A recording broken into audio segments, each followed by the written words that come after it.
Bonsoir, merci d'être si nombreux ce soir. Je me présente, je suis Chantal Dessenguer, rédactrice en chef du magazine Prestige qui appartient au groupe immobilier.ch. Mais ce soir, on n'est pas là pour parler de moi, même si j'ai plein de choses à raconter. Ce soir, on va entendre 3 personnalités romandes, 3 entrepreneurs romans qui ont su faire leur place dans le monde de l'immobilier. Ils ont su, en quelque sorte, disrupter ce secteur qui pouvait paraître un petit peu traditionnel, voire même quelquefois un peu sclérosé. Ce soir, nous allons évoquer avec eux leur vision du marché immobilier suisse pendant environ 1 heure. Ensuite, vous aurez la possibilité de poser des questions avant d'aller prendre l'air 10 minutes, le temps qu'on installe le cocktail. Et là, vous pourrez réseauter, poser des questions en one-to-one, avoir le temps de discuter peut-être plus longuement avec chacun d'entre eux. Mais avant de débuter, on va d'abord accueillir nos 3 invités. Cyril Debavier, CEO et cofondateur de Swiss Rock, Dan Amar, CEO et cofondateur de Foxstone, et Édouard Clerc, CEO et fondateur d'Inved, une société de conseil et d'investissement immobilier.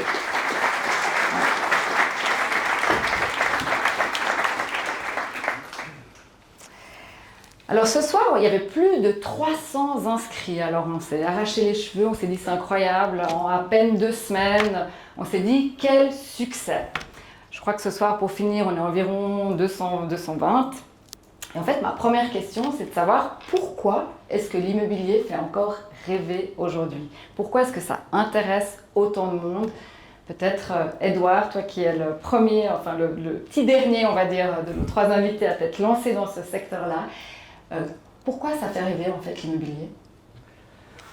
Alors je pense que du coup moi j'ai commencé à publier des vidéos sur les réseaux sociaux il y a maintenant 1 année et demie et je me suis rendu compte que ça intéressait les gens parce que ça a vite cartonné. Je pense qu'il manque réellement d'informations aujourd'hui disponibles sur le fonctionnement du marché immobilier suisse de manière générale. Alors pourquoi est-ce que ça fait rêver l'immobilier? Premièrement peut-être parce que l'immobilier n'est pas si accessible que ça aujourd'hui en Suisse. Donc, et très souvent, en tout cas chez les gens qui me suivent, avec qui j'ai des échanges, que ce soit en message privé par email ou lors des conférences comme celle-là, c'est que, en tout cas, la jeune génération se dit, de toute façon l'immobilier, jusqu'à ce que je vois tes vidéos, l'immobilier pour moi c'était hors de mes pensées, j'ai même pas réfléchi à ça. Je me suis toujours dit, je verrai à partir du moment où j'ai 40-45 ans si ça m'intéresse d'acheter, parce que de toute façon, pour le moment, c'est impossible. Et donc, on se rend compte que voilà, c'est simplement aussi parce qu'il y a un manque cruel d'informations. Et puis voilà, je pense que l'immobilier reste quand même très sûr en Suisse. Et on en parlera tout à l'heure. Et Cyril, vous étiez aussi un des premiers à 23 ans à vous lancer, à lancer votre groupe. J'imagine que vos parents s'arrachaient les cheveux, vos amis vous prenaient pour un fou. Qu'est-ce qui vous a attiré si jeune dans l'immobilier? Ça vous est rêvé aussi? Je pense que le premier point, c'est que l'immobilier, ça concerne tout le monde.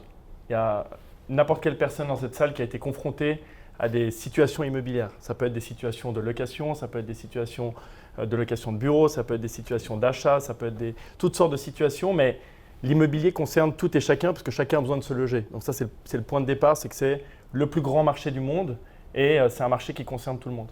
Ensuite, je pense qu'il y a un point aussi très intéressant, c'est que dans un monde où aujourd'hui on se retrouve à voir des boîtes qui du jour au lendemain ont des valos à la lune et le lendemain elles ne valent plus rien, tombent en faillite, des scandales, un monde finalement avec beaucoup d'abstrait, je crois qu'il y a un certain regain d'intérêt pour tout ce qui est très concret.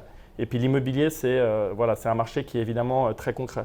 Et puis ensuite, comme l'a dit Édouard, je pense qu'on a un marché qui, en plus d'être très concret, est un petit peu outdated, tu l'as dit en introduction, dans lequel il y a eu peut-être assez peu d'innovation, dans lequel il y a eu assez peu de nouveaux acteurs au fil du temps. Et puis du coup, on se retrouve avec un marché dans lequel il y a pas mal d'opportunités.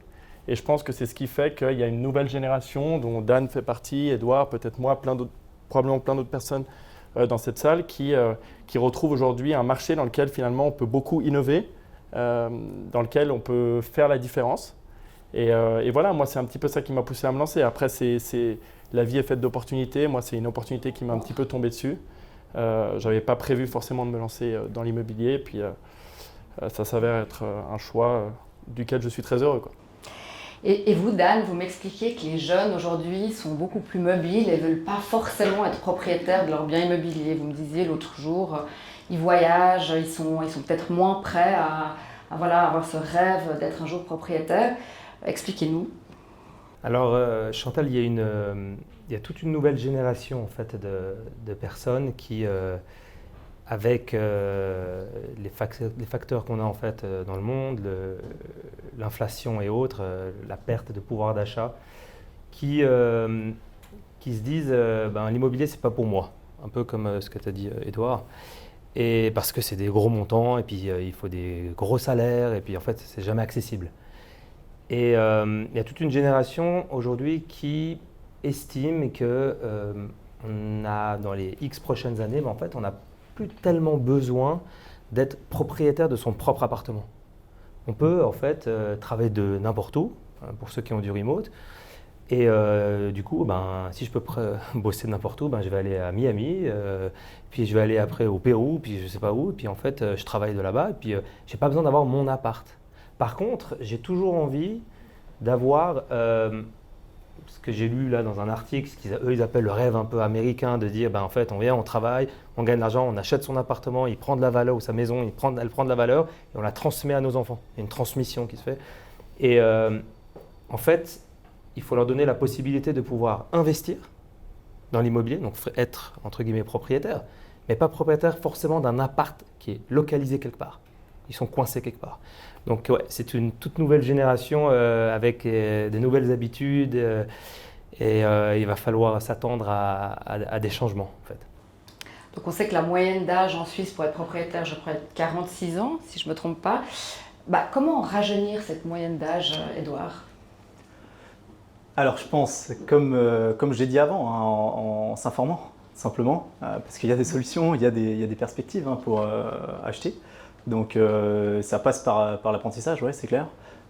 Après, aujourd'hui, avec tout ce qu'on a à disposition, on n'est pas obligé, il faut que ce soit un très bon exemple d'ailleurs, on n'est pas forcément obligé d'investir dans sa région uniquement. C'est clair qu'un jeune à Genève aujourd'hui, c'est compliqué de commencer par acheter à Genève. Donc voilà, il faut peut-être ouvrir un peu le spectre ailleurs, s'informer ailleurs, rechercher, mais c'est possible, ouais. Par contre, c'est vrai que comme l'a dit Dan, et je suis complètement d'accord avec lui, je suis étonné du nombre de personnes que j'ai en appel ou que j'ai en contact et qui me disent « moi je cherche à acheter, j'ai un peu de cash de côté, je veux investir, mais par contre je suis locataire, je suis bien comme ça, j'ai pas besoin d'acheter pour moi, quoi. Je veux plutôt parquer comme mon cash, investissement, c'est-à-dire on l'achète, on le loue et ça nous fait un petit revenu mensuel. » Complètement, ouais. C'est ça. Alors en parlant du marché immobilier suisse, on sait que le marché est ultra dynamique depuis plus de 20 ans. Il arrive à être même résilient et stable durant les crises. Comment est-ce qu'on explique cette spécificité suisse ? Peut-être Cyril. Il y a une multitude de facteurs qui expliquent cela, mais je pense que le facteur le plus important, enfin un des facteurs les plus importants, c'était le franc suisse, mine de rien. On sait que c'est une monnaie extrêmement stable et puis un safe haven pour bon nombre d'investisseurs. Donc le franc suisse attire toutes les convoitises, d'autant plus quand la Banque nationale suisse propose des intérêts négatifs sur les obligations suisses qui obligent les investisseurs à trouver, disons, le prochain actif le plus stable ou le plus sûr pour pouvoir avoir des rendements en francs suisses. Et c'est ce qui fait un petit peu qu'il y a eu cette escalade vers l'immobilier suisse, qui reste limitée de par la législation et l'administration, mais qui offre quand même de plus en plus de possibilités via des fonds listés, différents types de véhicules, etc. aux investisseurs suisses, mais également du monde entier, d'investir en Suisse. Donc je dirais le franc fort est sûrement une des raisons principales. Et puis ensuite, je crois qu'il y a tous les éléments qu'on connaît qui pour nous paraissent normaux, mais on voit aujourd'hui en allumant les news à n'importe quel moment que ça ne l'est pas. C'est la stabilité politique, la stabilité économique, un gros développement aussi socio-démographique qui fait que voilà, on a un pays qui est relativement petit. On voit que chaque année, il y a de plus en plus d'habitants en Suisse. Alors soit on a un taux de naissance et de décès qui est assez stable, mais par contre on a une immigration positive qui vient de l'extérieur. Je crois on en parlait tout à l'heure, le chiffre est d'environ 80 000 personnes par an. On sait que voilà, ces gens-là, il faut déjà trouver… On atteint les 9 millions d'habitants. Pas tout de suite, mais je crois que ouais, C'est prévu dans les prochaines années. Pas pour l'UDC qui est contre, mais Alors au final, Dan, c'est vrai que là, on vit des crises dramatiques au niveau européen. Il y a non seulement évidemment les guerres, mais il y a aussi les risques de feu, les risques de canicule, etc. Au final, en Suisse, on est assez bien lotis. Est-ce qu'au final, le prix de l'immobilier n'est pas si cher quand on compare en fait tous les avantages qu'a la Suisse? Alors effectivement, on a des avantages en Suisse qui sont incomparables. On veut toujours partir de Suisse, aller habiter aux États-Unis. Je l'ai fait moi à Dubaï, machin, et à la fin on vient tous en Suisse. Donc en fait, on a vraiment des avantages qui sont mesurables. Et par contre, le prix, il est quand même élevé. Oui, alors on a tous ces avantages, mais quand tu payes à Zurich, on a financé maintenant un développeur immobilier qui va vendre à 35 000 francs le mètre carré quand même. Donc c'est quand même pas mal, tu vois. Hein, ouais, c'est du luxe, ouais, ultra luxe. Donc on a un prix de l'immobilier qui est quand même élevé. Et on a donc une population qui n'a pas les moyens d'acquérir. On est parmi, ou si peut-être le pays avec le moins de propriétaires de toute l'Europe. Alors pour des raisons de dette, d'emprunt hypothécaire aussi, de mécanique d'investissement, mais c'est cher.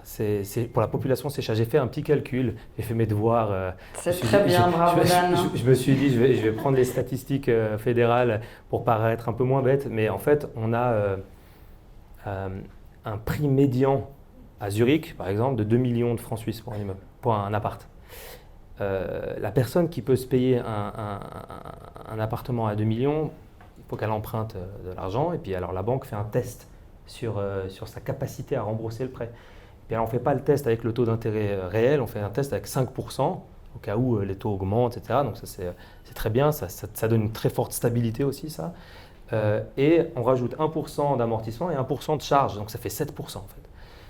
Et j'ai fait le calcul et une personne seule qui veut acheter un appart à Zurich, je crois qu'il y a 1% de la Suisse qui peut l'acheter.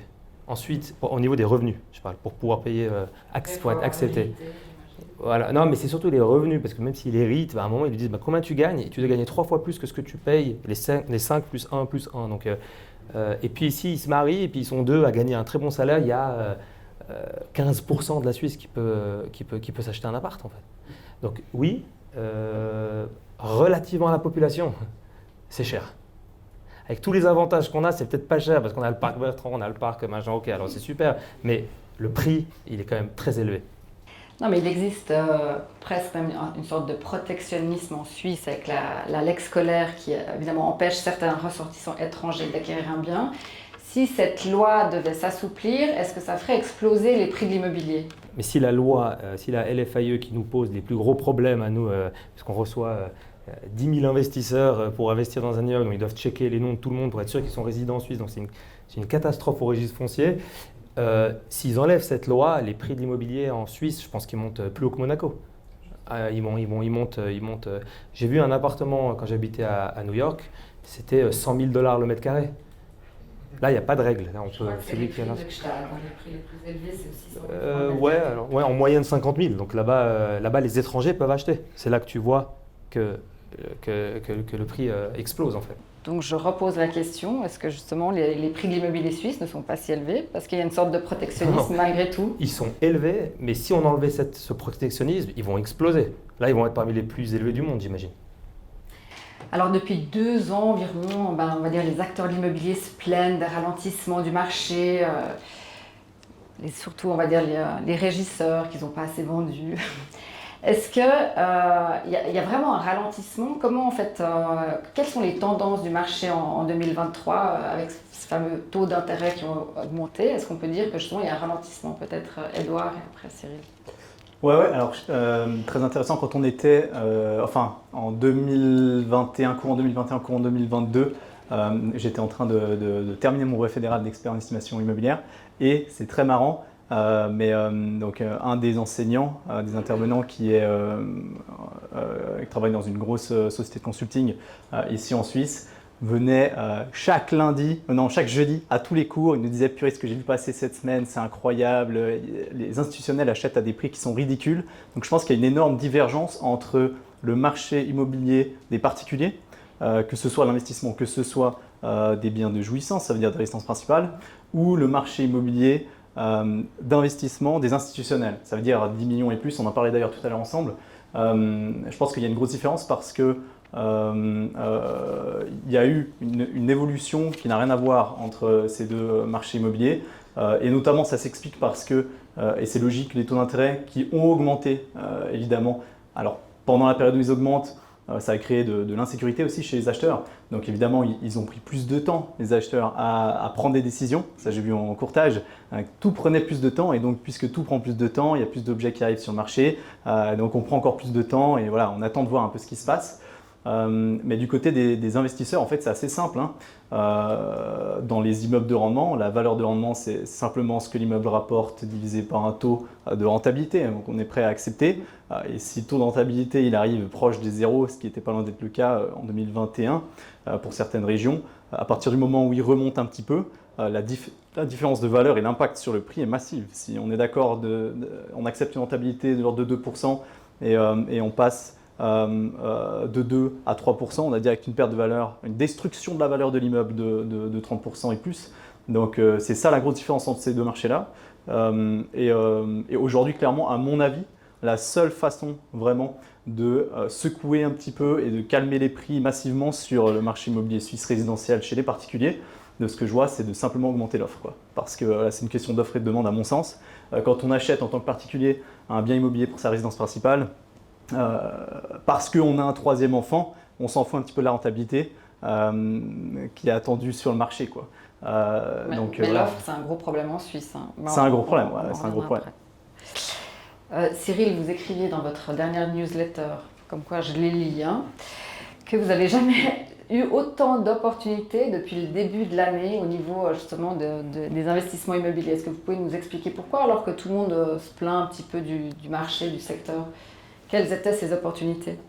Je pense que le marché, c'est mon point de vue, mais je pense que le marché ralentit, est en train de ralentir, a déjà ralenti un peu, est en train de ralentir, et c'est à tous les niveaux. Alors après, c'est toujours difficile, on a tendance à vouloir tout le temps trouver un trend pour l'immobilier, mais l'immobilier, c'est un marché qui est tellement vaste, il y a tellement de classes d'actifs, de zones géographiques, de tailles d'actifs différents, que c'est toujours très difficile, et de types de publics finalement, de types de propriétaires différents, que c'est toujours dur de définir une direction dans laquelle ça va. Mais aujourd'hui, oui, il y a un gros ralentissement. Et ce ralentissement, on le voit, moi, si je dois donner des perspectives assez concrètes, nous, on développe beaucoup de projets neufs à la vente. On voit aujourd'hui que des projets, que ce soit dans des villes comme Lausanne ou autour de villes comme Lausanne, autour de Fribourg ou encore dans des villes comme Genève, à Vendœuvre notamment. À Vendœuvre, on va pouvoir prendre cet exemple, mais on est dans des endroits où il y avait jusqu'à maintenant une surdemande très importante, une offre, disons, qui était nettement plus faible que la demande. Et du coup, on se retrouvait dans des situations où on pouvait développer à peu près n'importe quoi, le vendre à peu près n'importe quel prix, j'exagère évidemment, mais dans l'idée, et on vendait les projets très vite et très bien. Aujourd'hui, on se retrouve dans une situation dans laquelle c'est très très dur, et je parle pour moi et mes confrères parce qu'on échange énormément. Et là, on se retrouve dans une situation aujourd'hui où on voit que c'est beaucoup plus dur d'écouler des lots à destination du privé à la sortie, même si les lots sont bien pricés, même s'ils sont pricés 5-10% en dessous des prix de marché des 3 dernières années qui sont eux un petit peu sous stéroïdes. Donc on se retrouve aujourd'hui avec une difficulté à écouler ces lots, même si c'est des projets de bonne qualité. Et ça, c'est dû notamment à cette période d'incertitude. Aujourd'hui, les gens ne savent. Alors, ils sont un petit peu dans une période d'attente. On a vu que maintenant, la BNS a remonté ses taux graduellement pendant 9 mois. On a retrouvé une légère stabilité maintenant. On ne sait pas très bien s'ils vont repartir légèrement à la hausse ou si on va s'arrêter là. Puis, il va falloir attendre un petit peu parce que c'est toujours une question d'inertie. Donc là, pour l'instant, il est dans l'inertie dans le mauvais sens. Et puis, il faudra attendre un petit peu pour qu'on repasse dans une inertie positive. Les projections des experts le sont parce que tout le monde voit des taux d'intérêt aujourd'hui à 10 ans qui sont en train de presque converger vers les taux court terme, ce qui montre qu'en tout cas les expectatives des experts sont plutôt bonnes. Mais aujourd'hui, on voit en tout cas que ça, c'est très impactant. Puis ensuite, il y a le marché institutionnel, et ça, j'ai vu quelques experts dans la salle qui pourront sûrement donner d'autres exemples. Mais aujourd'hui, le marché institutionnel est déserté. Alors, et en plus, il y a un petit peu la double dynamique. La première, c'est que beaucoup de ces institutionnels, pour des raisons que je ne vais pas forcément expliquer en détail ici parce que ça prendrait trop de temps, mais beaucoup d'institutionnels se retrouvent dans les situations dans lesquelles ils sont obligés maintenant de vendre des actifs parce qu'ils doivent engager des gros coûts en termes de CAPEX, parce qu'ils ont des taux d'endettement que la FINMA autorise qui maintenant se retrouvent un petit peu en limite de taux d'endettement autorisé. Donc il y a pas mal d'institutionnels qui se retrouvent, il y a les nouvelles normes énergétiques 2030 qui font que beaucoup de gens vont devoir rénover et donc on se retrouve dans des situations où des instituts sont obligés de vendre, ce qui n'est pas arrivé depuis longtemps. Et à l'inverse, sur le marché de l'achat, parce qu'il y a du coup pas mal d'offres sur le marché des biens d'investissement, il y a assez peu d'acheteurs parce que les mêmes instituts ou d'autres instituts aujourd'hui se retrouvent à faire de la réallocation d'actifs. Ils ont acheté de l'immobilier comme des malades pendant les 10 dernières années, ce qui a d'ailleurs frustré plus d'un investisseur privé et le marché de manière générale. On a atteint des prix qui sont des records historiques. Et aujourd'hui, on se retrouve justement avec des institutionnels qui disent on va réallouer un tout petit peu nos actifs et donc on va recommencer à acheter des obligations suisses qui maintenant recommencent à nous donner du rendement, etc. Donc beaucoup d'offres, peu de demandes. On s'est retrouvé nous dans les appels d'offres où on aurait eu des appels d'offres en 2 tours avec 15 participants et des offres à la lune. On s'est retrouvé dans les appels d'offres où on savait qu'on était quasiment seul. Donc, et là, je parle de l'immobilier résidentiel, mais un petit peu, qui garde encore une certaine attractivité. L'immobilier commercial a été vraiment laissé pour compte. Donc il s'était déjà un petit peu le mal aimé ici en Suisse. Et là, on voit qu'avec ce qui est en train de se passer, il a vraiment été laissé pour compte. Donc en fait, vous êtes en train de nous expliquer que probablement les prix vont légèrement baisser, ou en tout cas qu'on peut négocier plus facilement aujourd'hui, parce qu'effectivement, ça se vend moins, c'est ça? Alors c'est clair, les prix ont déjà commencé à baisser. Les indicateurs les plus simples à voir, c'est vous prenez les rapports semestriels de tous les institutionnels qui sont obligés de publier des rapports semestriels. Et puis vous verrez, vous prenez les rapports, en général ils ne communiquent pas trop là-dessus, mais vous prenez les rapports des 3 derniers semestres et puis vous verrez juste la correction de la valeur des actifs sur les 3 derniers semestres. Donc là, vous verrez qu'il y a déjà une certaine correction. Les privés, évidemment, et notamment les développeurs privés prennent un tout petit peu plus de temps à réadapter leurs prix, des fois parce qu'ils ne peuvent pas, parce que ça a été l'escalade au surinvestissement, aux réductions des marges en se disant le marché va continuer à monter, ça fait 10 ans que ça monte, il n'y a pas de risque. Et du coup, il y a des privés qui se retrouvent dans des situations, enfin des privés, des développeurs, je dirais taille privée, qui se retrouvent dans des situations où ils ne peuvent pas vraiment baisser les prix, parce que sinon le plan financier ne tourne plus. Et on se retrouve avec pas mal d'opportunités aujourd'hui qu'on peut presque appeler distress sur le marché. Nous, on a reçu énormément d'opportunités de développeurs qui ont pris des options sur des terrains, qui ont payé pour prendre des options sur des terrains, et qui se retrouvent à ne pas pouvoir se titrer sur le terrain tout simplement parce que les banques suivent moins, le plan financier ne tourne plus, etc. Donc le marché, c'est juste, il y a une question d'offre. Si on augmentait l'offre, ça ferait par la force des choses baisser un petit peu les prix. Mais aujourd'hui, vous allez voir qu'il va y avoir une correction des prix qui a déjà commencé. Et je pense que ce n'est pas une mauvaise chose. Les prix, il y a certaines zones à Genève où on voit que, tu prenais l'exemple de Vendeuvre. Vendeuvre, les prix ont pris 40% en 2 ou 3 ans, ce qui fait aucun sens. Et ça, c'est venu du fait qu'on s'est retrouvé dans une situation dans laquelle il n'y avait aucun doute que l'achat devenait beaucoup plus intéressant que la location. Et donc là, tout le monde a voulu commencer à acheter avec des taux qui étaient à 0. Il reste des appartements à vendre à Vendeuvre? Il reste des appartements à vendre à Vendeuvre. Ok, alors on est bien dans une période d'incertitude aujourd'hui. Est-ce le bon moment d'investir dans l'immobilier, Dan? Est-ce qu'aujourd'hui, j'allais dire, c'est une deuxième question, est-ce qu'il faut plutôt acheter ou est-ce qu'il faut plutôt vendre? Vendre, alors pas vraiment. Ceux qui sont forcés de vendre, ça doivent le faire, effectivement. Mais ils peuvent vendre en pensant que les prix vont baisser. Donc on peut se dire on vend maintenant parce que peut-être dans 1 an ou 2 ans, les prix vont baisser de 15%. Ouais, alors il faut être prophète en fait sur les taux d'intérêt, ça on ne sait pas trop. Mais la vérité c'est que vendre aujourd'hui, est-ce que c'est le bon moment? Pas vraiment, parce que nous aussi on a eu le tour de table où en fait on était seuls à bider et on a eu l'immeuble parce qu'il n'y avait personne avec nous. À Zurich?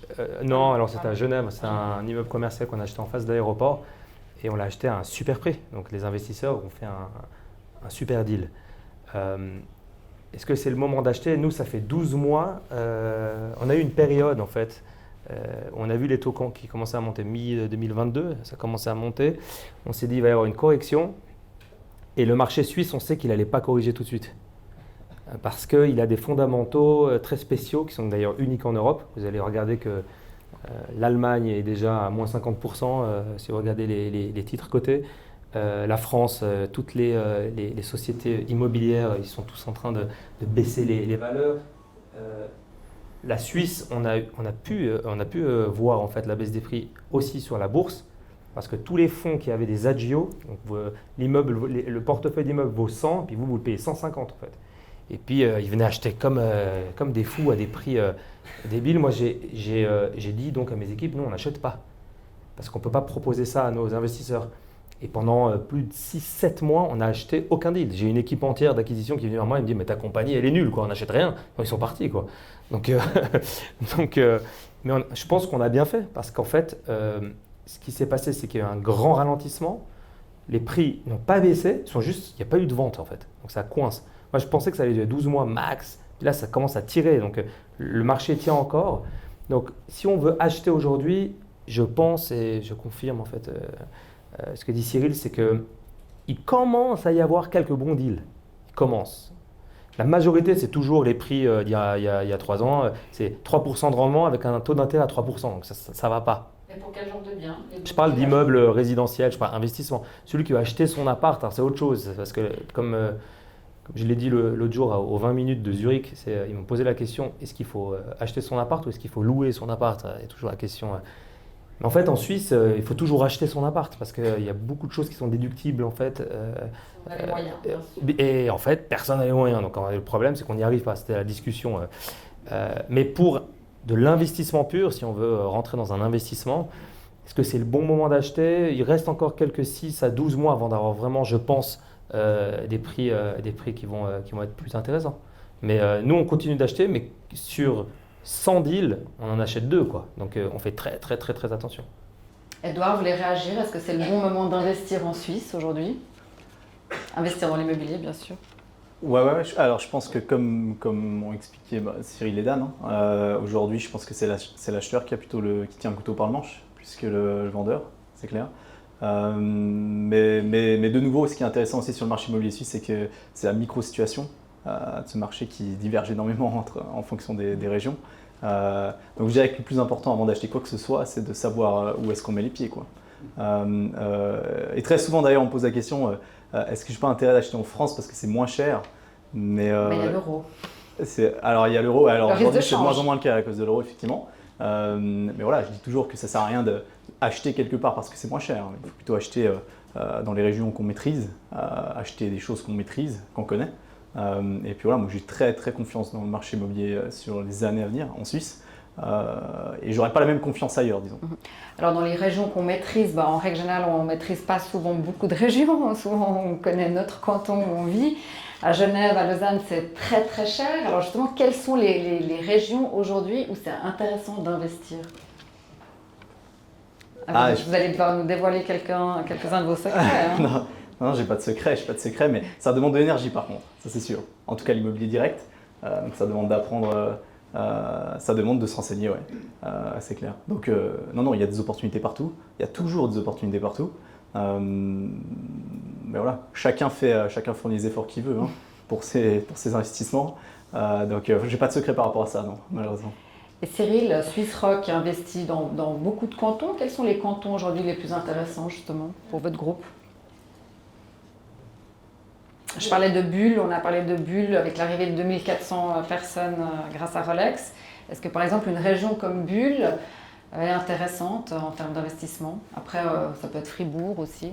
C'est une certitude que, de nouveau, on revient à ce que j'ai dit au départ, c'est-à-dire que l'immobilier concerne tout le monde. Tout le monde a besoin de se loger, et puis, pas tout le monde a besoin de travailler, mais une grande partie des gens travaillent. Et donc, évidemment, l'immobilier est drivé quand même par les centres économiques. Enfin, par les centres, pas économiques, mais les centres industriels, économiques, ce qu'on veut, les centres d'emploi. Exactement. Et donc, je pense que dans ce sens-là, tout endroit qui a une bonne dynamique économique ou une bonne dynamique d'emploi sont des lieux intéressants dans lesquels investir. Et puis après, je pense que c'est très important, c'est de nouveau, il faut être beaucoup plus précis que juste de dire un canton ou même une ville dans un canton. Il faut vraiment il y a plein d'endroits, moi je connais Genève in and out, mais il y a plein d'endroits à Genève dans lesquels je vais vous suggérer de ne pas investir. Et il y a plein d'endroits à Genève dans lesquels je vais vous dire vous pouvez y aller les yeux fermés. Donc même dans une ville qui est plutôt, je pense, une ville qui est attractive, il y a des zones qui restent beaucoup plus attractives que d'autres, et pour différentes raisons. Ce n'est pas parce que le quartier est moins beau ou que les habitants sont moins sympas, c'est le niveau des prix, justement l'attractivité, la connectivité de l'endroit, ça c'est devenu très important aujourd'hui, c'est d'être dans des lieux qui sont bien desservis. Ça devient compliqué d'être dans des lieux qui sont très mal desservis par les transports publics, etc. Donc on voit aussi un gros retour des gens vers les centres. Mais si je devais te donner aujourd'hui une idée, en tout cas, pas un conseil, parce que je n'irai pas jusqu'à dire que ce que je dis sont des conseils, mais voilà, moi je pense que par exemple la montagne, complètement contre l'avis que j'avais il y a peut-être 4-5 ans par rapport à ça, parce que je me disais justement réchauffement climatique, plus de neige à la montagne. Moi je voyais la montagne comme l'endroit où j'allais skier. Donc je me disais, il ne faut absolument pas investir à la montagne, très dangereux, etc. Aujourd'hui je pense l'inverse. Au contraire, il fait plus frais. Exactement. Donc réchauffement climatique, aller dans des lieux justement qui sont plus faciles à vivre, dans lesquels il fait plus frais. Je ne sais pas si vous avez passé du temps dans des villes cet été, mais ça commence à être invivable et malheureusement, ce n'est pas parti pour s'inverser pour l'instant. Donc dans la montagne, vu qu'en général, vous avez évidemment toujours les habitants dans chaque village de montagne, mais c'est des endroits qui ont été un petit peu moins assaillis par les acheteurs. Vous avez des niveaux de prix qui en général sont un petit peu meilleurs. Et là, vous avez justement des opportunités d'acheter dans des zones qui, à mon avis, deviennent plus attractives pour la raison du réchauffement climatique, mais aussi pour un petit peu ce changement de paradigme qu'on a eu maintenant avec le Covid. Et puis les gens qui ont la possibilité, souvent, de travailler beaucoup plus depuis la maison, plus de télétravail. Nous, je vois, on a mis beaucoup de télétravail et de flexibilité sur le travail en place. Ben voilà, c'est quand tout d'un coup, vous avez peut-être 3-4 jours où vous pouvez rester à la maison par semaine, ça devient intéressant de se dire je garde un pied-à-terre en ville, là où je bosse, parce que c'est hors de prix, ou même je fais les allers-retours, et puis je m'installe à la montagne. Donc si vous deviez acheter à la montagne, vous achèteriez où?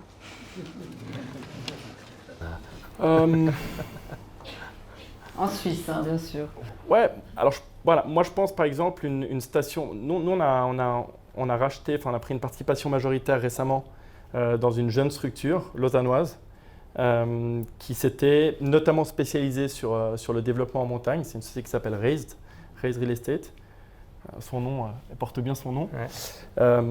Et eux m'ont fait découvrir un petit peu la station de Villars et puis les alentours. Et voilà, moi, typiquement, c'est une station que je ne connais pas encore bien, mais que je trouve qu'il y a des très bons fondamentaux. Voilà. Alors c'est assez marrant parce que le deal de Villars, en fait, nous on l'a financé aussi. Tu vois. Donc moi je suis parti le voir avec la compagnie. Ouais. Et effectivement j'ai eu la même expérience que toi. Mais du coup ils ont tout vendu très vite. Dans un marché très compliqué. Donc, exactement. Voilà, c'est un endroit dans lequel ils sont en train de développer les infrastructures. Donc je crois notamment les écoles, que ce soit les écoles de sport, de ski, etc., mais aussi les écoles tout court. C'est un endroit qui est assez proche des deux villes que sont Genève, Lausanne notamment. Donc voilà, c'est un lieu qui me paraît attractif. Ouais.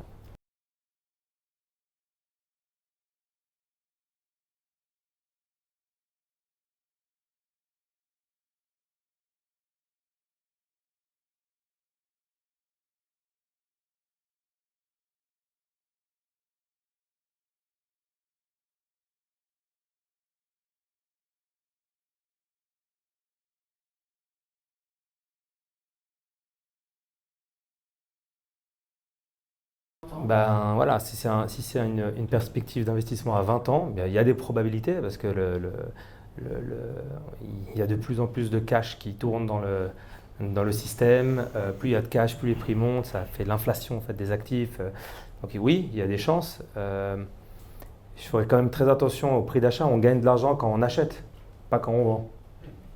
Donc tu fais gaffe à ne pas rentrer à un prix qui est complètement, qui est beaucoup trop, bien que, voilà, j'ai une personne qui est venue me voir l'autre jour qui me dit, qui a fait parmi les plus beaux développements en France, en fait à Paris, des grandes tours, etc. Puis il me dit, il manque un truc à Genève, c'est la villa à 200 millions, quoi. Je suis sûr, il me dit, je suis sûr que si on chope le terrain et qu'on développe le truc absolument, on va trouver un acheteur.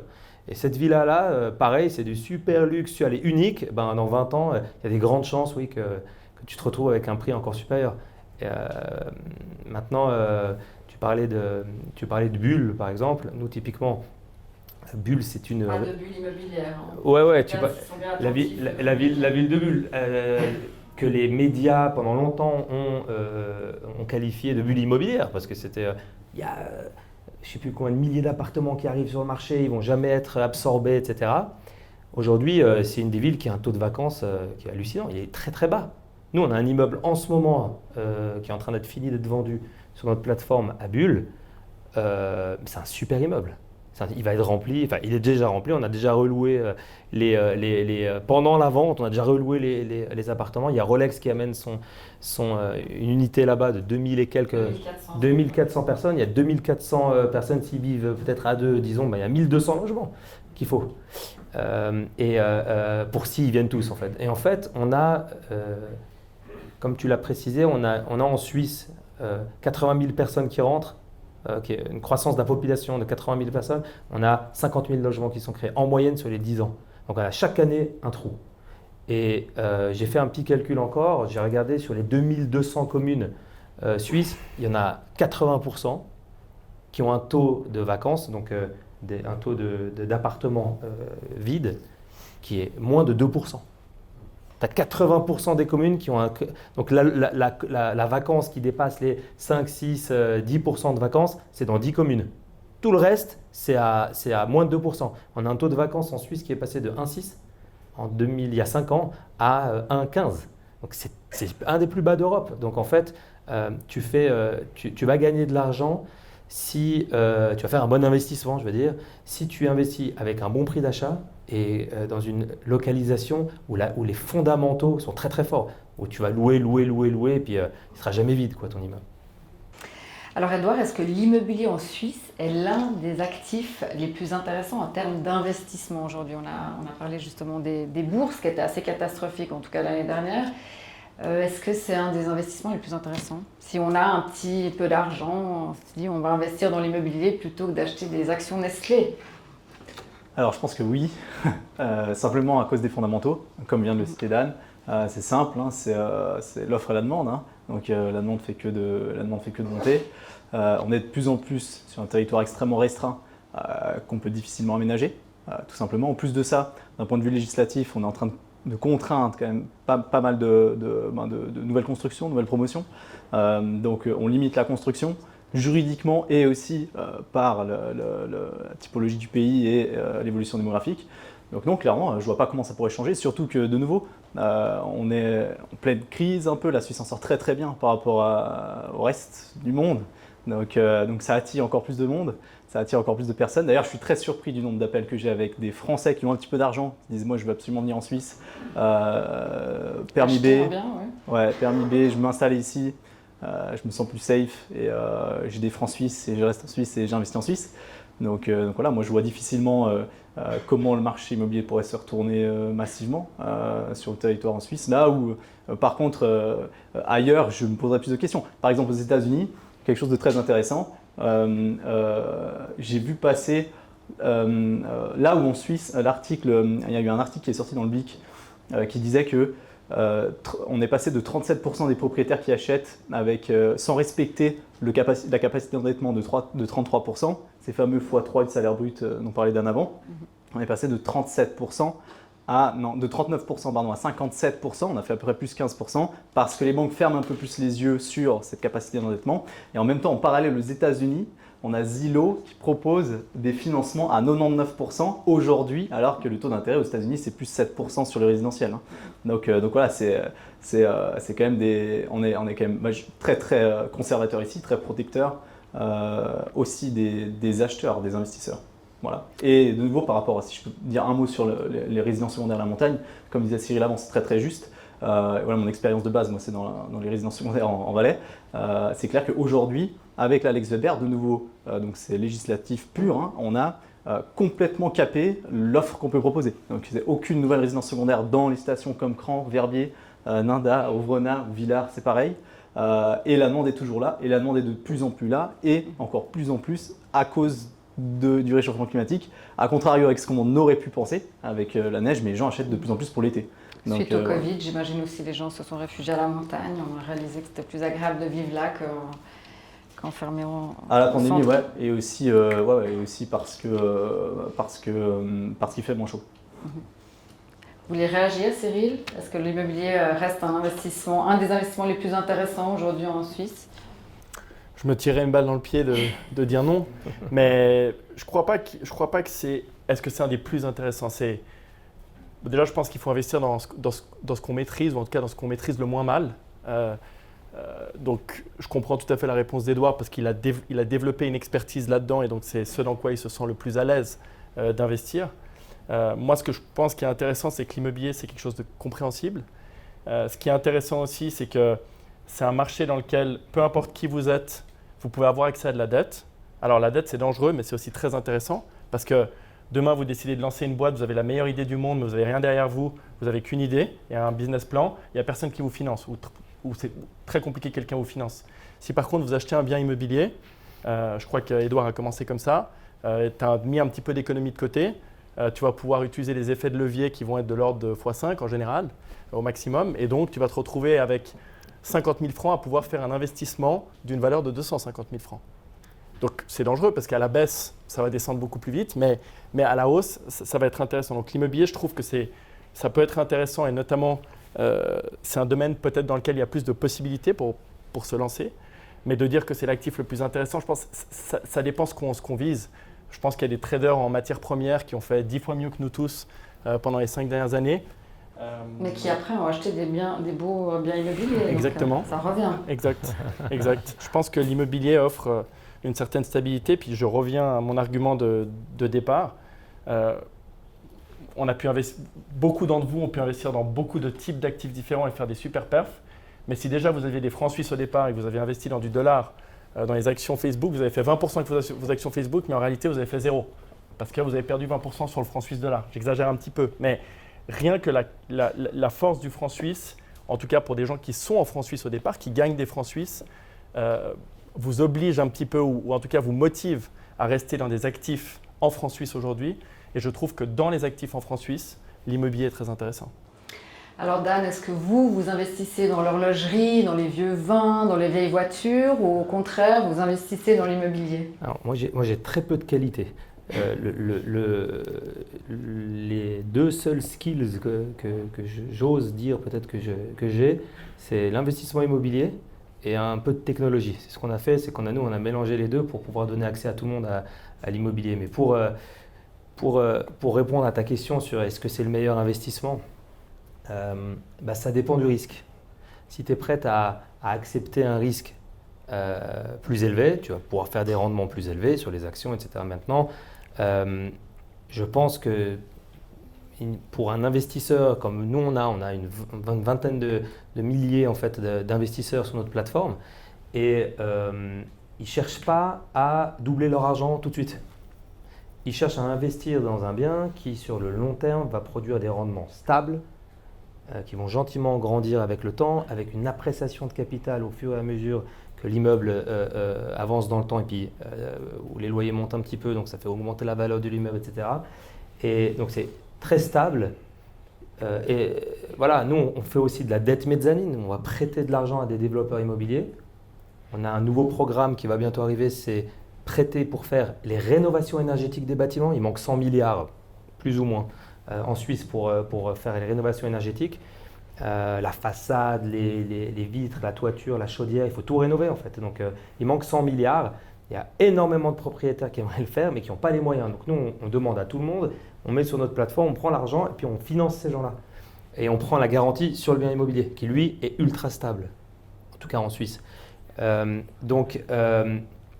pense qu'il faut… on donne un taux de rendement qui est quand même élevé par rapport au risque qu'on prend. Ouais, 5-6%.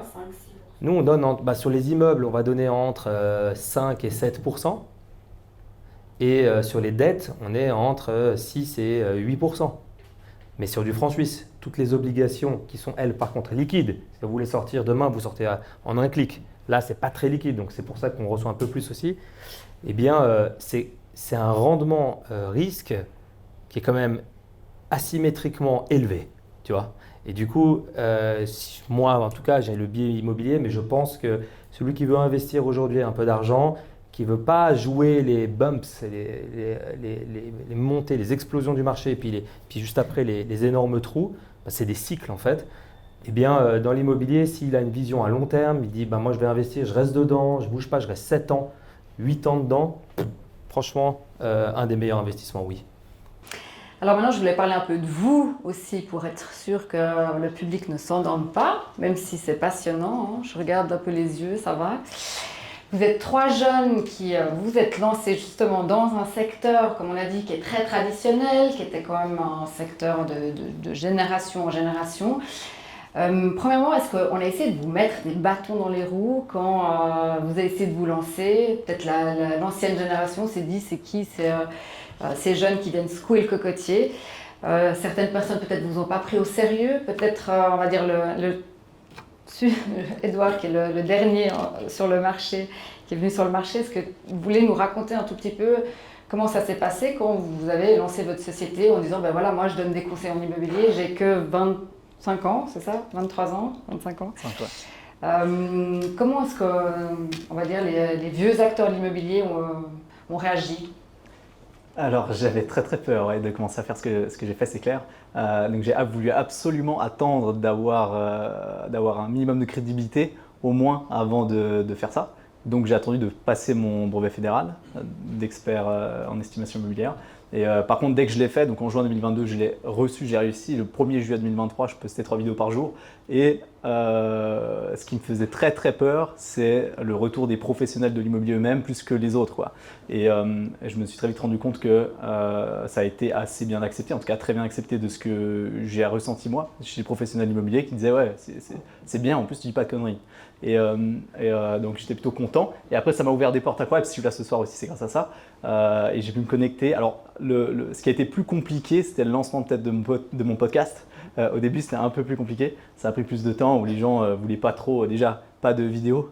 Ça, les Suisses, c'est je ne vais pas mettre ma tête partout. Et pas forcément le temps ou pas besoin, quoi. Et voilà, mais après, ça a pris un peu de temps, mais ça s'est mis en place. Et petit à petit, après, j'ai fait des épisodes un peu avec beaucoup de personnes, dont Dan d'ailleurs qui est là, et dont Tank d'ailleurs, que je vais voir bientôt, de Swiss Rock. Donc voilà, non. Sinon, autrement, ça s'est bien passé globalement, si je suis toujours là.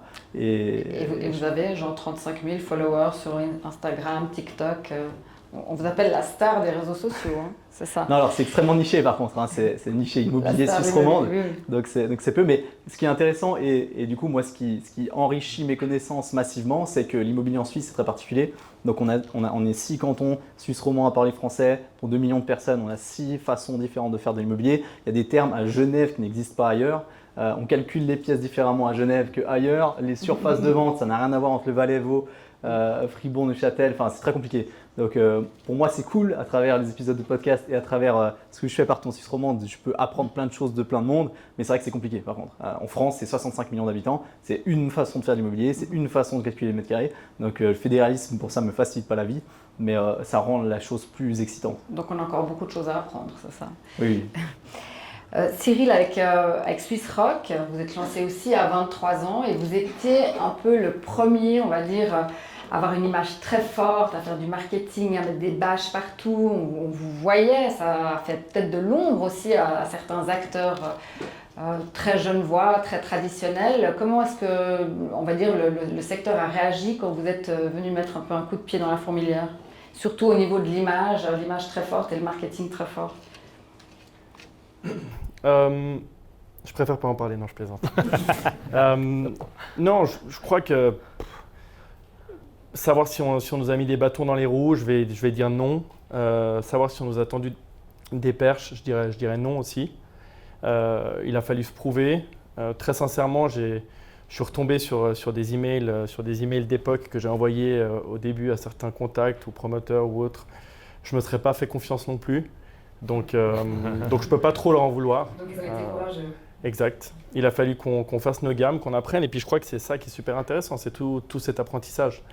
Parce qu'il n'y a rien de plus formateur. Et pour le reste, oui, c'est vrai, on a été meilleur en faire savoir qu'en savoir faire pendant de longues années. Et, Mais maintenant, je suis très content de voir qu'on a qu'on a réduit un peu vous ça. allez célébrer vos 10 ans et On va célébrer nos avec 10 ans l'année 100 prochaine. collaborateurs, J'espère qu'on a fait le pont maintenant entre le savoir-faire et le faire savoir et qu'on est aussi bon dans ce qu'on fait que dans ce qu'on dit. Ouais, on a maintenant 185 collaborateurs à peu près. Dan, donc vous aussi, vous avez été très actif au niveau de la communication. Est-ce qu'aujourd'hui, c'est indispensable quand on travaille dans l'immobilier d'engager une responsable marketing, une responsable communication, ce qui n'existait pas du tout il y a quelques années? Oui, aujourd'hui, les modes opératoires ont changé. Tu veux te faire connaître, il faut être sur les réseaux sociaux. Moi qui sors du... Se jeter à l'élastique d'un pont. Par exemple, ouais, avec l'élastique, c'est mieux. Pour faire le buzz. Ouais. Moi qui sors j'ai commencé ma carrière, j'ai travaillé dans des family office.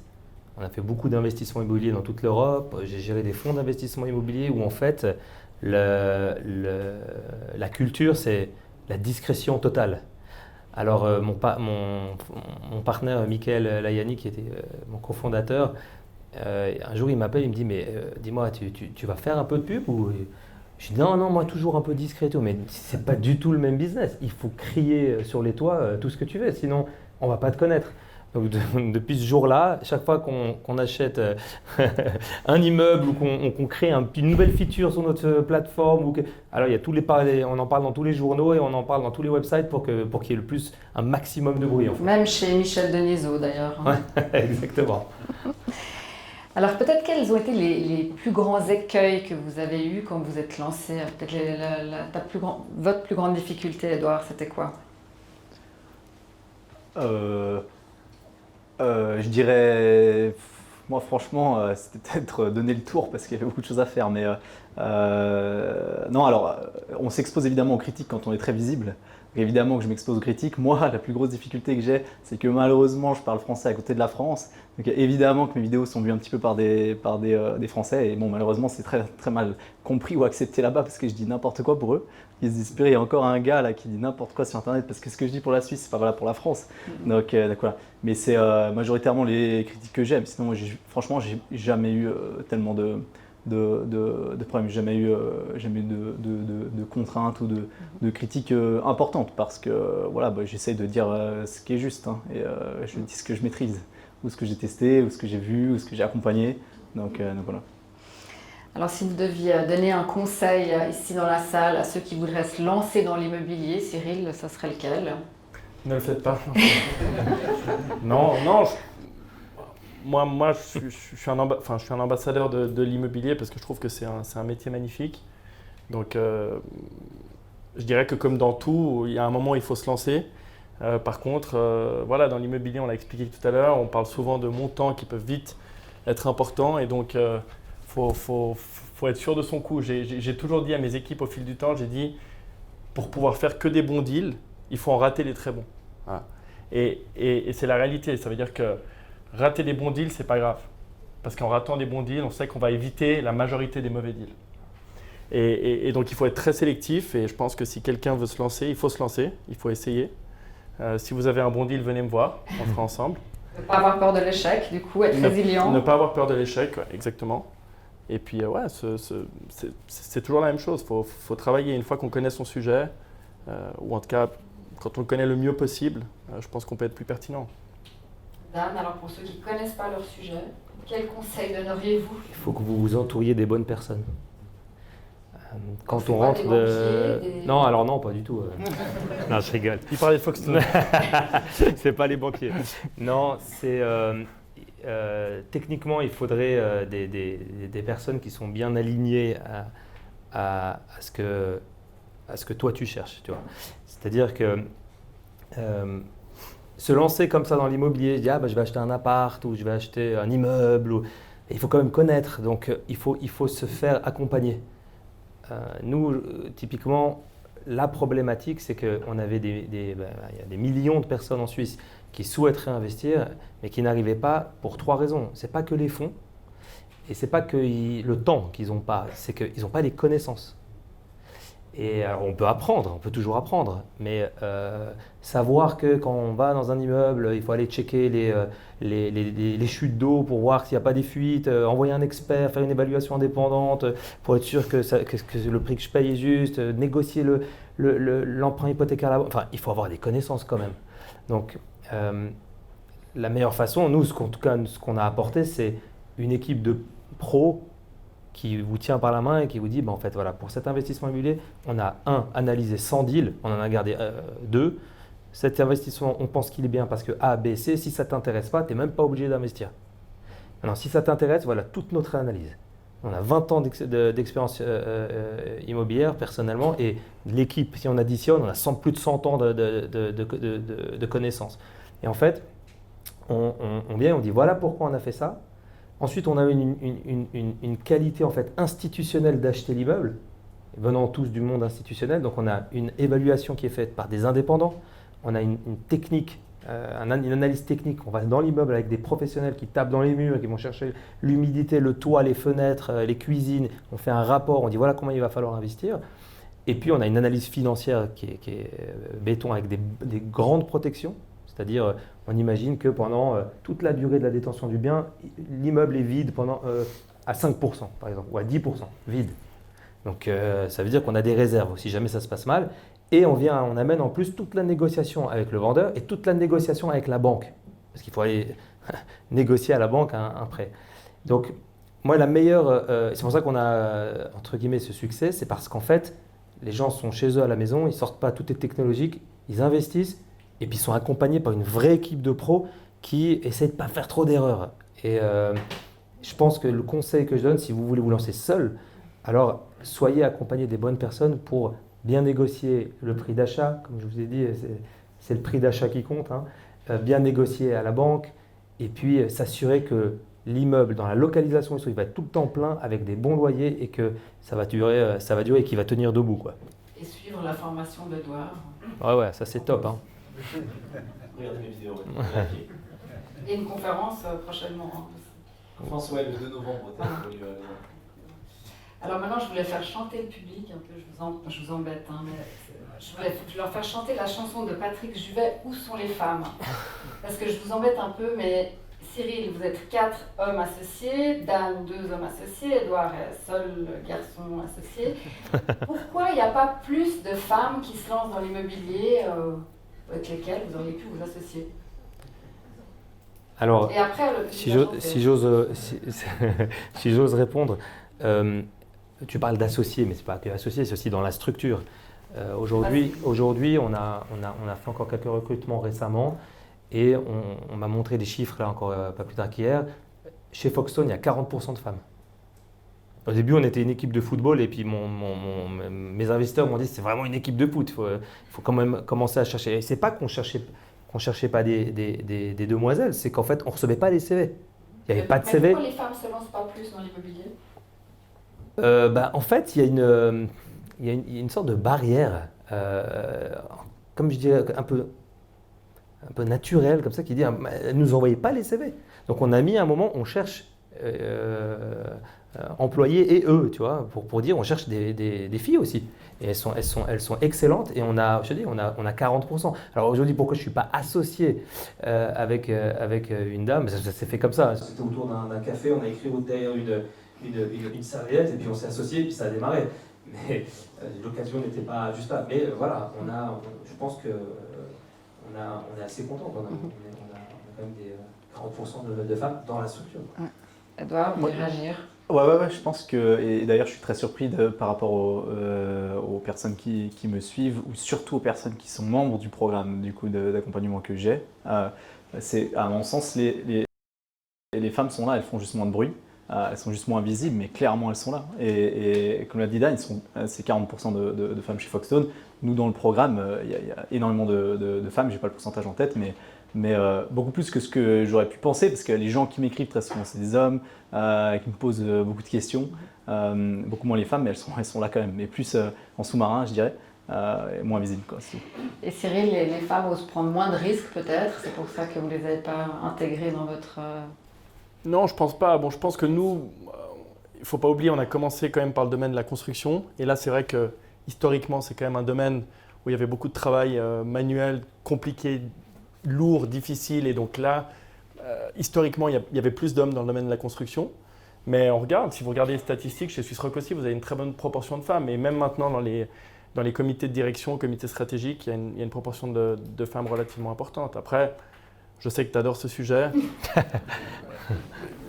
Il y a d'autres industries où il y a plus de femmes et c'est pas tant mieux s'il y a beaucoup de femmes qui suivent le programme d'Edouard. Ça veut peut-être dire que dans le futur, il y en aura plus. Mais pour moi, il n'y a pas de différence. Alors, on va vous poser une dernière question. Après, on va laisser le public s'exprimer. Qu'est-ce qu'on peut vous souhaiter pour la suite, Edouard ?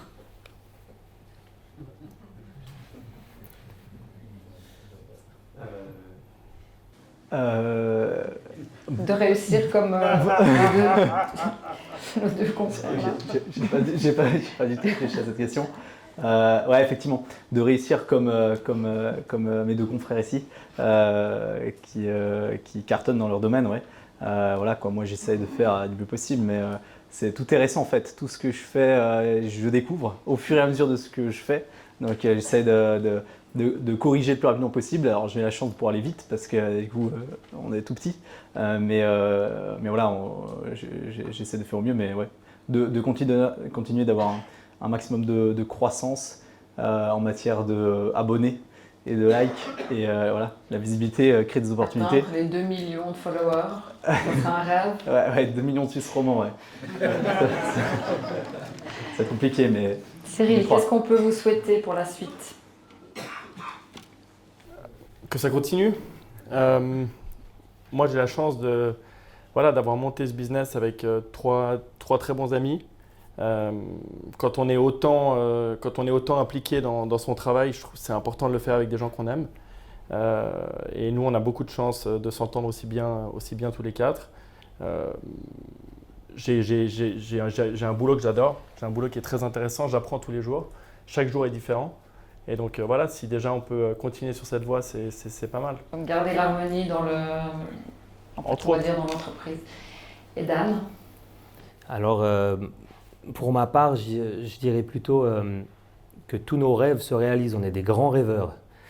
Et dans ce dépoussiérage, si tu veux, de l'investissement immobilier, il fallait avoir quand même pas mal de rêves. Parce que tu parlais des difficultés, on a rencontré des banques.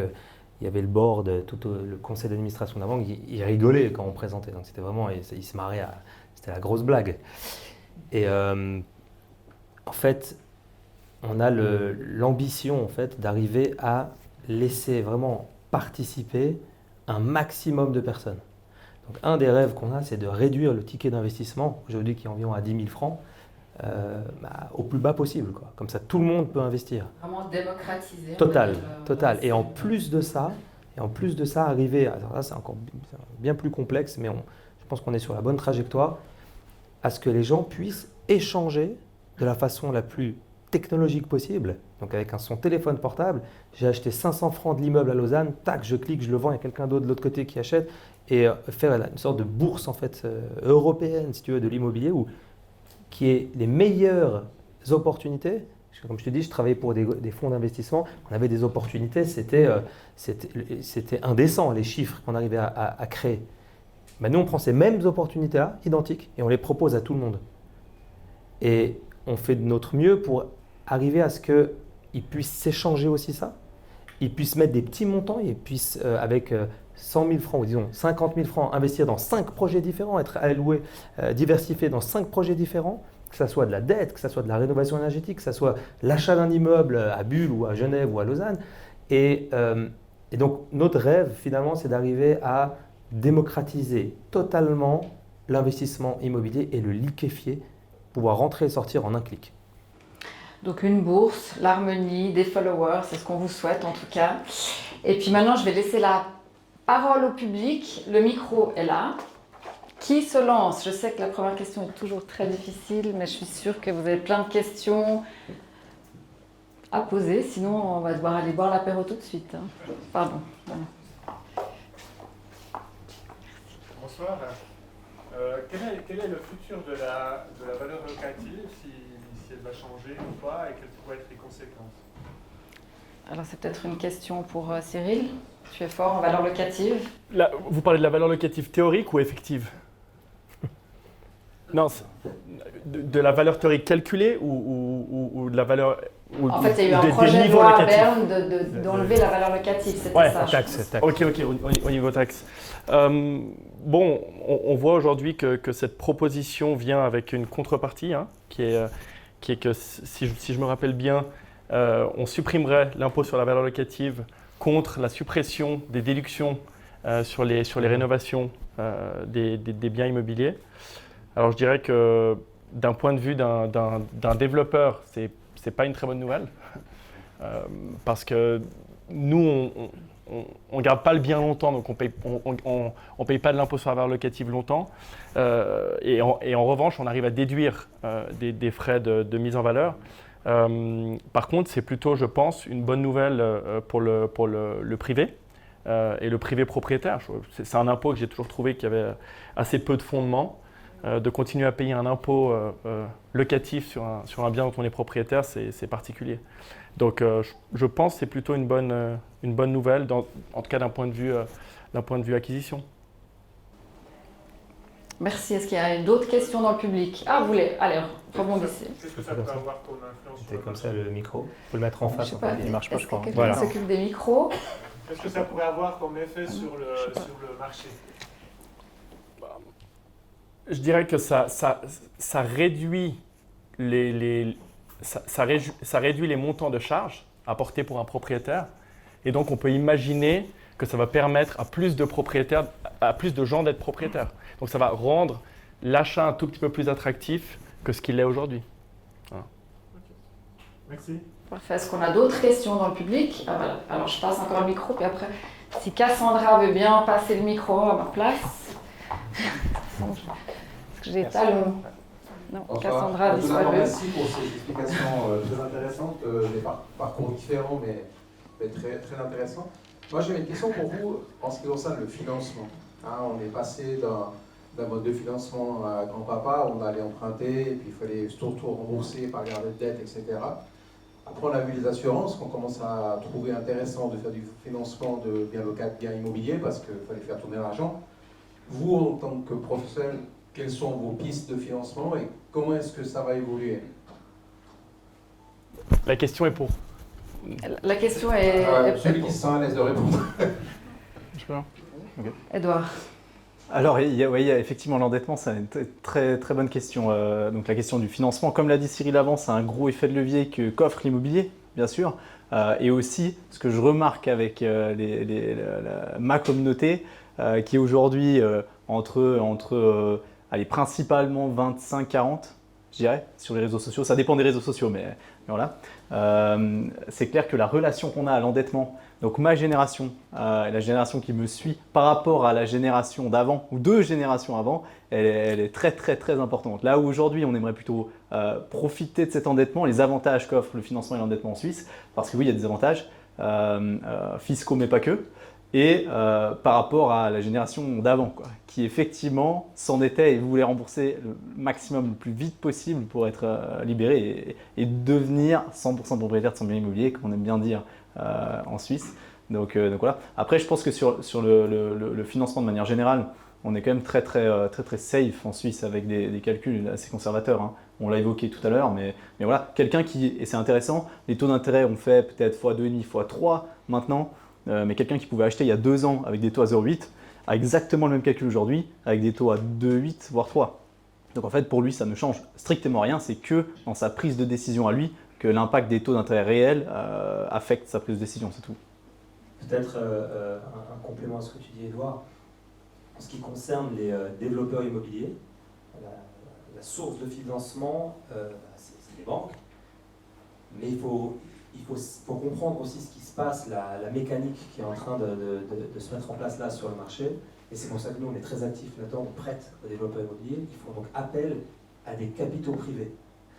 Parce qu'en fait, le premier appel qu'un développeur immobilier faisait dans les 5 à 10 dernières années, c'était le Crédit Suisse. Le Crédit Suisse, il ne répond plus là. Le deuxième call, c'était UBS. Mais UBS, à cause du Crédit Suisse, lui aussi, il ne répond plus trop en fait. Donc, on a les autres banques qui commencent à mettre le pied à l'étrier un peu plus fort, en faisant des offres, etc. Mais avec l'incertitude qu'on a sur les marchés, eh bien, elles prêtent moins. Donc, il y a un trou qui s'est créé. Et donc, les promoteurs, entre autres, viennent nous voir à nous, mais on voit aussi des autres privés, en fait, pour combler cette partie qui a disparu, en fait. C'est un cycle, c'est toujours des cycles. Donc, en fait, dans le cycle où il y avait la dette à profusion, tout le monde tirait, on allait voir les promoteurs, nous, on a tout l'argent qu'il faut, on n'a rien besoin, merci, au revoir. Et puis, maintenant que le cycle se retourne, en fait, on a besoin de ce petit bout, ce petit bout, ce petit bout. Et puis, en fait, il y a des centaines de millions qui peuvent être investis dans des super projets avec de très bonnes garanties, mais venant des capitaux privés. On a fait un appel à de la dette alternative. Merci. Merci. Est-ce qu'on a encore une question dans le public? De ce côté-ci, on vous voit quand même. Hein. J'ai pas fait dire Cassandra pour rien quand même. Ou je vois pas peut-être. Ah voilà, il y a une question par là.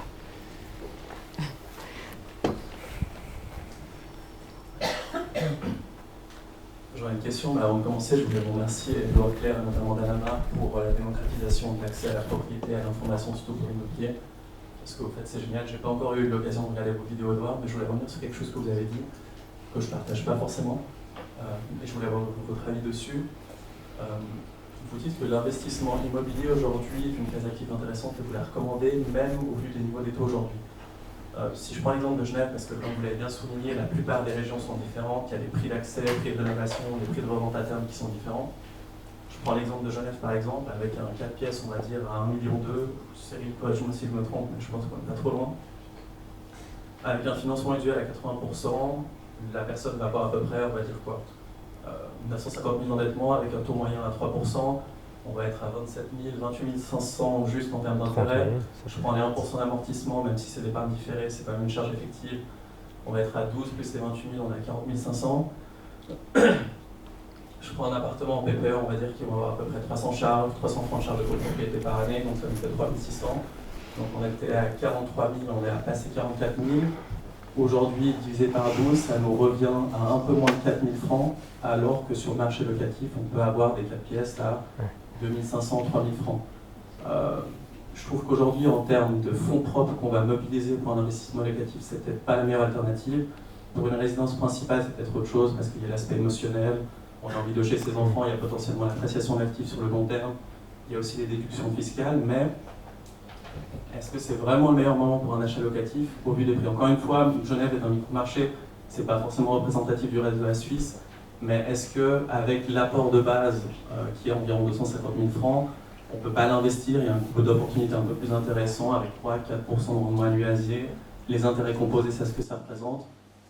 Est-ce qu'aujourd'hui c'est vraiment le bon choix ou pas? Enfin, la question était un peu longue, je suis navré, mais je peux donner plein de calculs aussi, mais voilà, je voulais donner toutes les infos. Ah, complètement. Non, très très bonne question. Et d'ailleurs, je dis dans beaucoup de vidéos, donc allez voir une vidéo. Effectivement.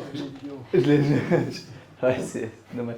Mais je l'ai très souvent répété. Effectivement, si vous cherchez du rendement, allez pas forcément chercher un appartement neuf sur le truc de Genève. Voilà, parce que c'est clairement pas là où vous aurez la meilleure rentabilité. C'est clair qu'il y a une notion de risque aussi. Plus le risque est faible et plus le rendement en général est faible.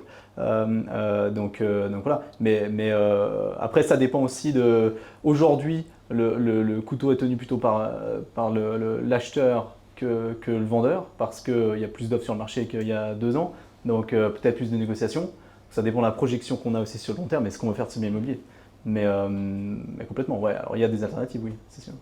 Mais peut-être, si j'ose ajouter, Edouard, tu as l'opportunité d'investir, par exemple, dans un bond, dans une obligation de la Confédération, ou à ta banque, tu appelles la banque, te dis oui, à 1 an, 2 ans, je te donne 1,5% même, 1,5%. Et tu peux sortir au bout d'1 an. C'est bloqué 1 an ou c'est bloqué 2 ans, ça dépend. Donc effectivement, tu pourras retrouver ton argent rapidement. Tu touches 1,5, c'est backé par la Confédération, tu vas les toucher. Dans l'investissement locatif, si tu achètes un appart et tu le loues, alors tu auras toutes les problématiques du locataire, etc. Il faut bien qu'il paye les loyers, il ne faut pas qu'il casse les murs, etc. On est d'accord, il y a du travail. C'est pas liquide, parce que pour ressortir, tu as payé 5% de frais de notaire, donc tu n'as pas intérêt à sortir tout de suite. Et puis tu as ton crédit bancaire que tu ne peux pas casser non plus, donc tu vas rester tu te dis, bah, si j'achète cet appart pour investir, je suis là pour 5, 7 ans, 10 ans, j'en sais rien. Tu bloques, tu sais que c'est là.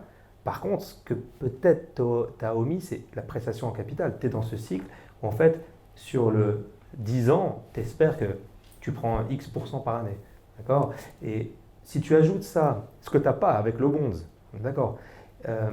Et puis tu te dis, ah bah, mais en fait, je suis d'accord de prendre un peu plus de risques. Bon, bah, dans ce cas-là, tu as les vagues que tu vas jouer avec le marché. Donc si c'est ton argent et tu te dis, ah ben, j'ai envie de dormir la nuit, peut-être mieux pas investir là-dedans. Alors qu'on a de la chance ici en Suisse, si tu fais bien ton choix d'appartement, là c'est stable.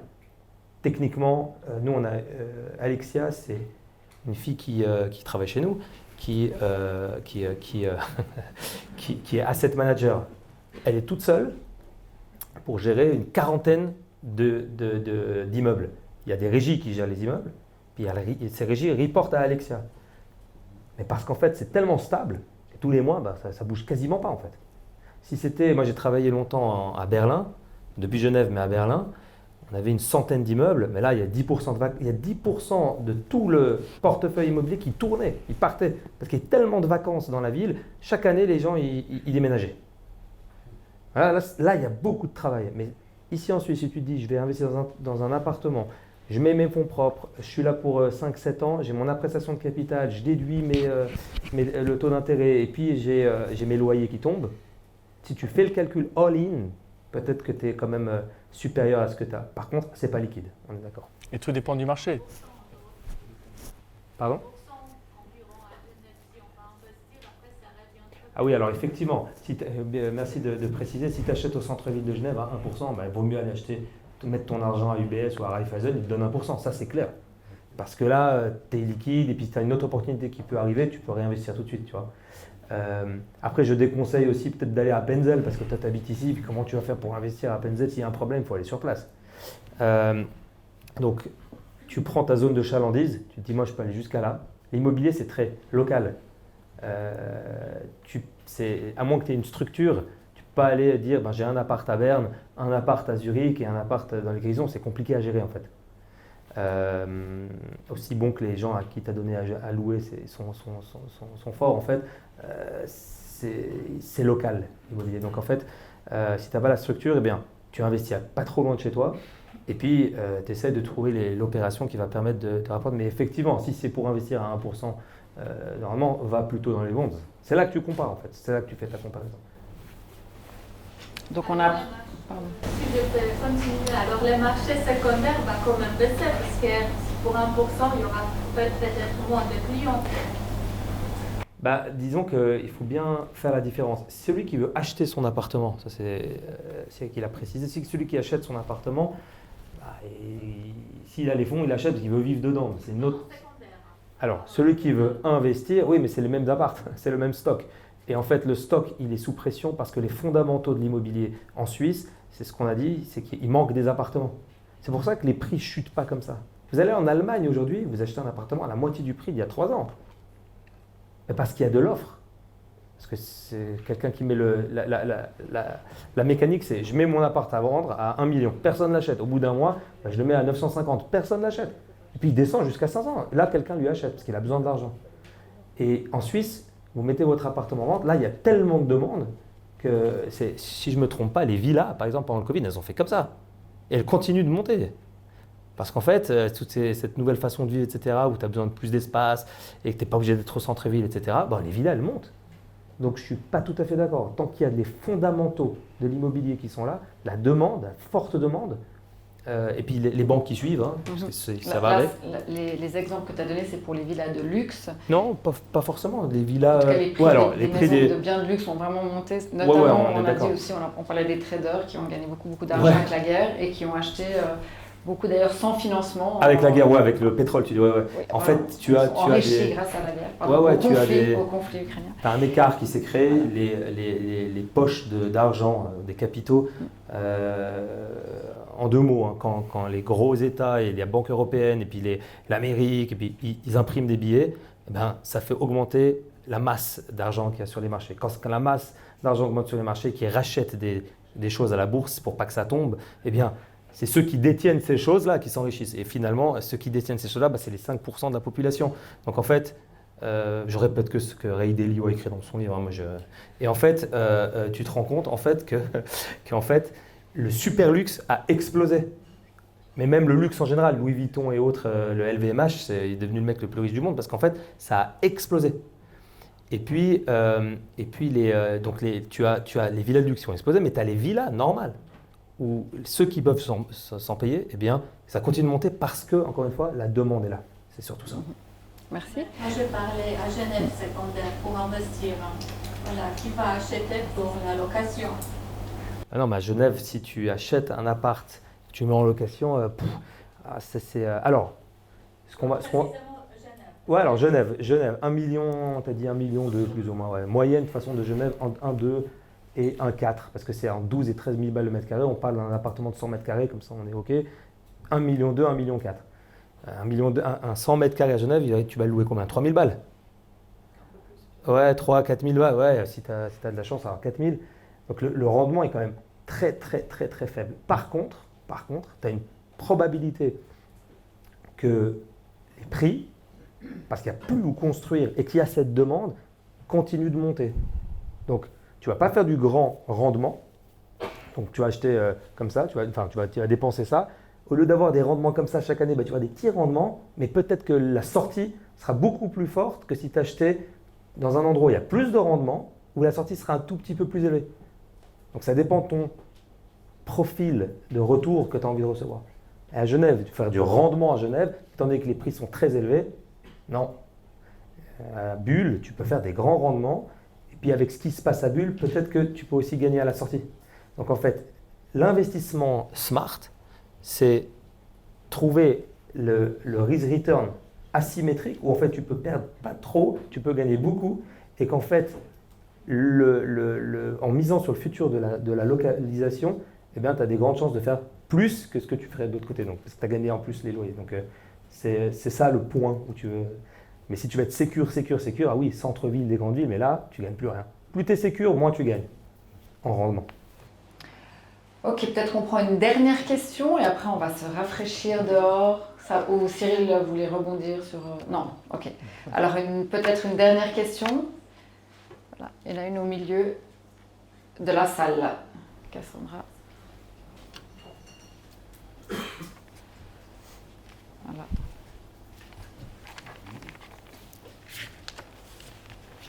Bonjour, salut Edouard, c'est Marc. Et des fans, Marc de TikTok, excellent. On s'est connus ensemble en fait.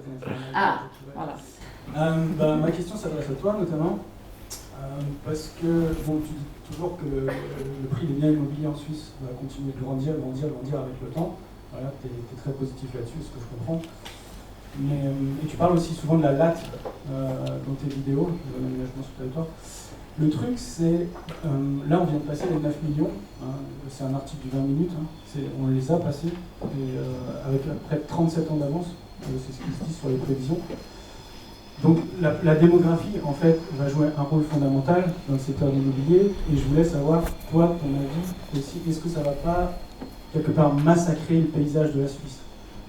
Parce que ça rentre en compte aussi.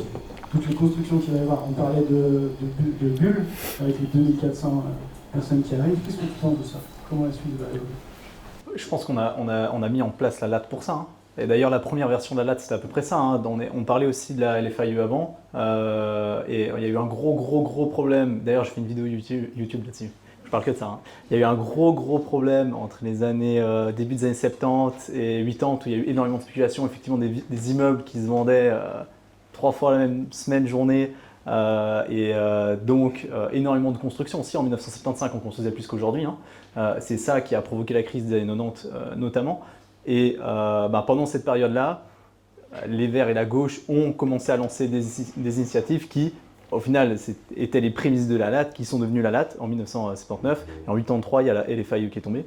Donc, on a voulu stopper la spéculation, on a voulu stopper la construction horizontale, dispersée n'importe comment. D'ailleurs, au début, la première restriction, c'était les règlements des constructions dans les années 70, où on a exigé des constructions qui étaient en limite ou directement connectés à des canalisations. C'était même pas ça à la base, c'était même pas obligatoire.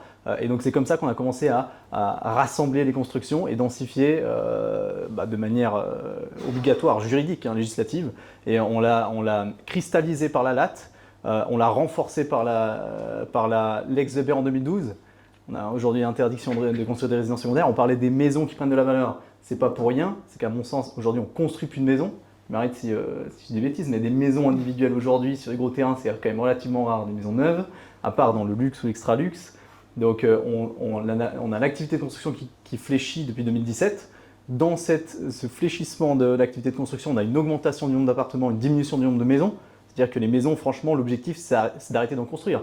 On a voté en 2018 la loi sur le mitage du territoire, qui était refusée, Dieu merci.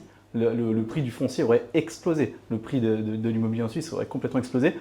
Mais voilà, on a révisé la latte en 2015. Et ça, tout l'objectif de tout ce côté juridique de l'immobilier, c'est de densifier, de construire à l'intérieur, de construire en hauteur et d'arrêter de se disperser. Donc voilà, c'est bien, mais ça provoque des complications. Pourquoi ? Parce qu'aujourd'hui, et je pense que Swissrock est assez bien placé pour le savoir, mais les oppositions, elles n'ont jamais été aussi importantes. C'est administrativement, il y a des grosses contraintes. Donc effectivement, l'évolution démographique ne va pas massacrer le paysage en Suisse à mon sens, mais va continuer d'augmenter les prix, tout simplement en fait. Parce qu'on est de plus en plus à se battre pour de moins en moins de mètres carrés constructibles. D'ailleurs, depuis 2012, on perd à peu près 4 mètres carrés de terrain constructible par habitant sur le territoire en Suisse. Et donc la latte fonctionne, a priori. Bon, on prend, parce que je suis sympa, ce soir, une dernière question qui est là-bas. Et après, vous aurez le temps aussi d'aller discuter avec chacun des intervenants pendant la petite pause apéritive. Alors, une dernière question. Moi, j'habite la bulle, du coup. Où il n'y a pas de bulle, où il y a une bulle. J'habite la bulle, et mon père est propriétaire du coup d'une maison. Est-ce que vous conseillez plutôt de détruire la maison et de construire un immeuble ou de garder la maison si... Ça dépend si vous pouvez la louer très très cher. Si le prix va monter, vous dites que les maisons vont monter vu qu'on n'en construit plus, est-ce qu'il faudrait plutôt la détruire et construire un immeuble dessus, du coup, ou la garder si la plus-value va être plus grosse à vraiment? Qui veut répondre à ça? Peut-être Cyril et après Dan? Vas-y. Ce qui serait intéressant, c'est de voir un petit peu comment vont évoluer les plans d'aménagement dans la zone. Est-ce qu'on va rester dans le même type de zone ou est-ce qu'on va justement rentrer dans une zone qui va être plus densifiable? Si on voit que dans le futur, on va pouvoir probablement densifier davantage, que ça devient une zone d'intérêt, là, ça vaut peut-être la peine d'attendre un petit peu. Et puis si on voit qu'on ne va pas pouvoir densifier davantage, il faut vérifier que ça ne devienne pas non plus une zone préservée dans laquelle on peut construire aujourd'hui et dans laquelle on ne pourra pas construire demain. Mais je dirais que de manière générale, on revient à l'idée des fondamentaux. Bulle est un endroit où les fondamentaux sont excellents maintenant. Alors on parlait d'une bulle à bulle il y a quelques années, mais ce n'est plus le cas du tout. On est en train de parler de construire, je crois, 3 écoles supplémentaires juste pour encaisser ce que les employés de Rolex ont besoin comme besoin pour leurs enfants, pour l'éducation. Et donc, il va y avoir une énorme drive économique sur la zone de bulle et je pense que les prix ne peuvent que monter. Okay. Donc je garderai. Moi j'ai posé cette question, c'est parce que mes voisins sont en train de détruire leur maison. Et oui, c'est ce que j'allais dire. Tu dis à ton papa d'aller voir combien on peut construire. Parce que s'il peut, s'il vend la maison aujourd'hui, disons, j'ai n'importe quoi, 1,5 million à Bulle, ou 2 millions, allez, disons, mais qu'il peut construire 10 appartements à 800 000, bon, tu fais vite le calcul. Par contre, tu pourrais peut-être aussi lui dire de faire comme ça, de dire, on enlève la maison, on monte l'immeuble, mais on ne le vend pas. On le loue. Et là, pareil, si Bulle prend de la valeur, là, c'est le... Techniquement, ouais, voilà, là, la banque vient, tu ressors déjà des fonds propres, et puis tu attends 3-4 ans, et puis ça a encore monté parce que Bulle est en pleine explosion. Tu rappelles la banque, ils te reprêtent de l'argent, et puis tu retires encore des fonds propres, tu peux aller acheter un autre terrain, et puis en fait, tu fais ce cercle vertueux sans acheter n'importe quoi, tu vois, mais... L'idée, ce serait plutôt de dire à ton père d'aller regarder s'il peut vraiment si tu peux mettre un immeuble. Ouais, mon voisin d'en face là. Ah, mais peut-être que de l'autre côté de la rue, c'est pas le même règlement. Mais de toute façon, ce qu'il faut garder en tête, je pense, c'est que c'est pas la maison qui prend la valeur, c'est le foncier. Ce que tu peux en faire, donc voilà. Oppose-toi à son projet de construction, c'est un très bon business. Bon, en tout cas, ce soir, on a compris. Il faut investir à Bulle, il faut investir à Villars. Et quant à nous, on va investir un petit moment à l'extérieur, 10 minutes, le temps d'enlever les chaises, de préparer le bar. Et puis en attendant, on peut applaudir nos intervenants.